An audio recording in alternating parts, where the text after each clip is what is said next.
guys, for today's video, gagawa tayo ng homemade soap. So, ito yung mga ingredients niya, mga colors, fragrance, chuchu. Tapos yun na. So, ito yung mold na gagamitin ko. I will only make one because this is my first time. So, it will be like my experiment. So, yun, ikakat ko siya. Kasi maliit lang na part yung gagamitin ko because I will only make one. So, yun, first, kinat ko siya.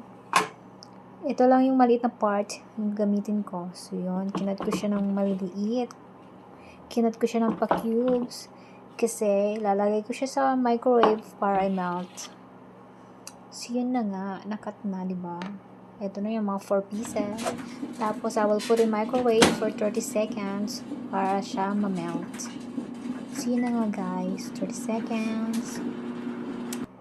So, ayun na. Nag-melt na siya.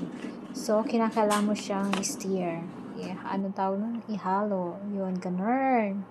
Mix mo lang siya para ma-sure na nag-melt talaga siya, diba?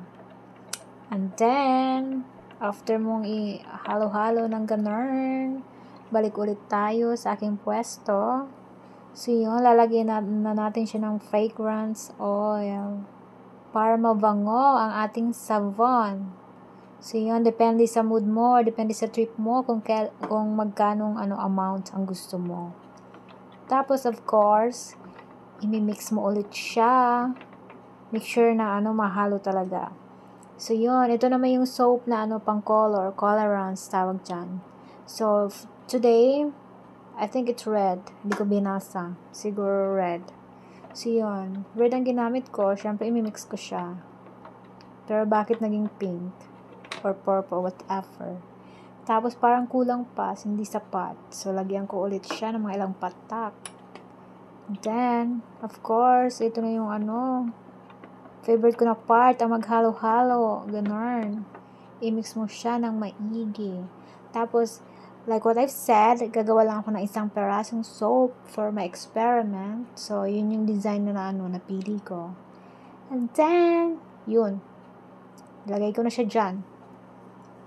And then, we're gonna wait for 2 to 3 hours para tumigas. See na guys, tumigas na siya. Diba? Ngayon, ita-try na natin. Kung effective ang ginawa ko. Yun, sumabula siya. In fairness mo bango. Ang bango-bango niya kaya, pwede na siyang pang body soap. Ay, tama, body soap. Oops. Kaso madulas. Pero in fairness guys, perfect.